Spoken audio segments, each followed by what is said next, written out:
سڵاوتان لێبێەوەم کاتان باش دیارە لە بازارەکانی هەرێمی کوردستان ڕۆژ بە ڕۆژ نرخی دۆلاری ئەمریکی بەرامبەر بە دیناری عێراقی ڕوو لە بەرزبوونەوە بە جۆرێک دوێنێ لە کاتی داخستنی بازار لە شاری هەولێر نرخی 100 دلاری ئەمریکی بە بەرامبەر بە 149950 دینار بووە. ئەمڕۆ لەگەڵکردنەوەی بازاردا نرخەکە لە شاری سلێمانی جیاوازتر بووە، نرخی 100 دلار بەرامبەر بە 149450 دینار بوو. جەبار گۆران وتەبێژی بازاری دراوەکەی سلێمانی میوان مەلەزاری خۆی دوایین گۆڕانکارەکانی نرخی دلار بەرامبەر بە دینار و هۆکارەکانی لە ئەوە پرسم. کاک جەبار سڵاو لێبێم کاتەوە باش. نرخی دلار ئەمڕۆ نیوەی ڕۆژە ئێستا نرخی دلار لە ئێستا لە بازاردا چۆنە؟ بەڵێ سەرەتا بەخێر بێن. وەڵا ئەمڕۆ ئێستا حالیان 100 دلاری ئەمریکی لە بەرامبەر 149500 دینار مامەڵی پێوەکری ئەم دەقەیە. ڕۆژ بە ڕۆژ نرخی دلار بەرامبەر بە دینار ڕوو لە هەڵکشانەوە کارەکانی چیە؟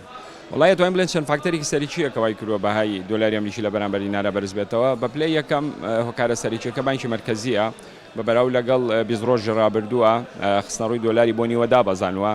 تامان لە 20 ڕۆژ ڕابردویان با بڵین لە مانگی ڕابردووە ڕۆژانە بە بەردەوامی 240 میلیۆن تا 250 میلیۆن دلار هەم بۆ حواڵە هەم بە نەقدیش ئەیفرۆش. بەڵام ئێستا دایبەزانوی ئێستا هەر بۆ نمونە ئەمڕۆ تەنها 139 میلیۆن و 524 هزار دلاری فرۆشتووە هەم بۆ نەقدیش و هەم بۆ حواڵەش لە کاتێکە لە مانگی ڕابردویان لە 20 ڕۆژ ڕابردووە دوو ئەوەی ئەفرۆش بەڕاستی ئەمە هۆکارێکی سەرچیە وای کردووە کە خۆی شیڕایی لەسەر دلاری ئەمریکی ینی بەرز بێتەوە بۆ جۆرە ینی بەرزی کاتەوە. چەند هۆکارێکی تریشەیە هۆکاری ئەوانەی کە ئێستا وەکو ئیلتیزاماتی بازرگانی و هاوردەکنی کاڵاو کەلوپەل هەم بۆ هەرێم هەم بۆ عێراقیش ینی ئیلتیزاماتی دلار زۆرە واتە خوازە 100 دلاری ئەمریکی زۆرە لە بەرامبەریشە بانکی مرکزی دلار کەمترە فرۆشی ئەمە ژوای کردووە خۆی شیڕایی لەسەر دلاری ئەمریکی زیاتر بکات بەڕاستی. و یەکێکی تریش لە هۆکارەکان ئەو چەند بانقەیە کە کراونەتە لیستی ڕەشەوە دلاران پێ نافرۆشێت ئەمە ژوا ئاکا مەنی سەپڵای واتە خستە ڕووی دلار لەلایەن ئەو بانقە ئەهلیانەوە کە بڵێن نەتوانن دلار بفرۆشن ئەمە ژوا ئاکات قەباری خستنە ڕووی دلار لە بازارەکانە کەم بێتەوە بە جۆرێک لە جۆرەکان حقوقی خواسێکی زۆر لەسەر دلاری ئەمریکی دروست بێت.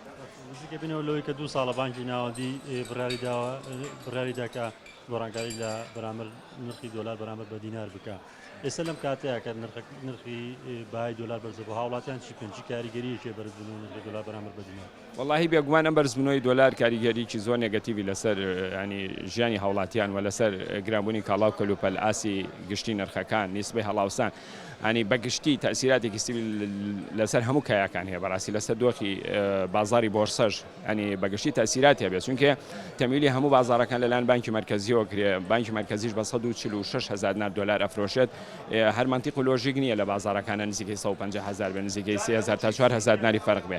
ئەم 4000 دینارە بۆ چیە؟ خۆ بەڕاستی ئەمە هیچ هاوڵاتێک لەسەر ئاسی عێراق و هەرێمی کوردستانی مستەفید نابن بەڕاستی ئەمە چی مستەفیدە بێ بەڕاستی هەندێک لەو بانقانە و هەندێک لەو کاراکتەرە سیاسیانەی کە لە پشتی بانقەکانەوەن بەڕاستی ئەم ڕوبح خەیاڵیە چێتە گیرفانی ئەوانەوە بەحەقەت ینی بەڕاستی ئەمە تەسیراتی زۆر خراپی هەیە لەبەرەوە باشترە بەڕاستی بانکی مرکزی بتوانێت ینی سەپۆرت و پاڵپشتی دیناری عێراقی بکات. هەنی هەر مەنتیق نییە سعری فەرمی بانکی مرکزی 146 بێ و لە بازارە نزیکەی 150 هزار بێ. خۆی وەختی خۆی بانکی مرکزی داوای کرد کە هەندێک لە کۆمپانیا ئەسەرافیەکان کە بڵێن دەمج بکرێن و ئیندیماجکەن و وەکو بڵێ کۆمپانیایەکی وەکو بانکی سەرافی دروستکەن یەکێک لە مەرج و شەرت و شروطەکانی ئەو بکە بانکی مرکزی دلاران باتێ بە 146 ئەمە لە بازارە لە 147 زیاتر نەیفرۆشنەوەتە 10 پوینتی فەرق بێ 1000 دیناری فەرق بێ. بەڵام ئێستا من ینی هەر معقول نییە لە بانکی مرکزی بە 146 بیفرۆشێت و لە بازار بەڕاستی بە 100 نهێنی نزیکەی 150 هزار بێ. لەبەرەوەمە بەگشتی تاثیراتی زۆر خراپی دروست کردووە. ئێستا تۆ سەری بازارەکانیش کە ینی تەنانە ئەسی گشتی نرخەکانیش بەڕاستی بەرزە بێت چونکە ئێمە لە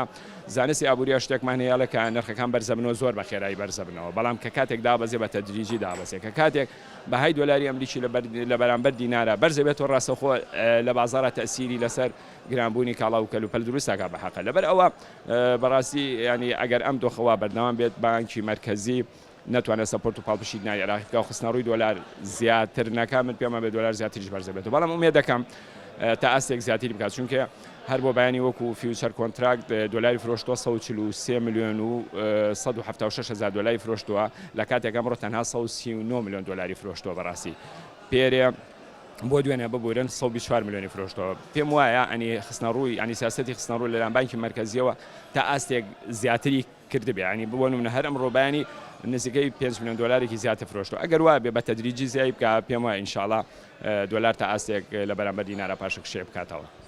سپاس بۆ ئامادەبوون و بۆ خستنە ڕووی زانێرەکانەوەی بینەر و بیسەری بنووتەی جەبار گۆران وتەبێژی بازاری دۆلارەکەی شاری سلێمانی بۆک باسم کرد بەرزبوونەوەی بەهای دۆلار بەرامبەر بە دیناری عێراقی بە جۆرێکە کە لە ماوەی 2 ساڵی ڕابردوو بە هیچ کات نەگەیشتە تا ماسەکە نرخی 100 دلار نزیک بێتەوە لە 150,000 دیناری عێراقی دێمە وەلایەوە ئەمە دوای زانارەکان و لەسەر بەرزبوونەوەی بەهای دۆلار بەرامبەر بە دیناری عێراقی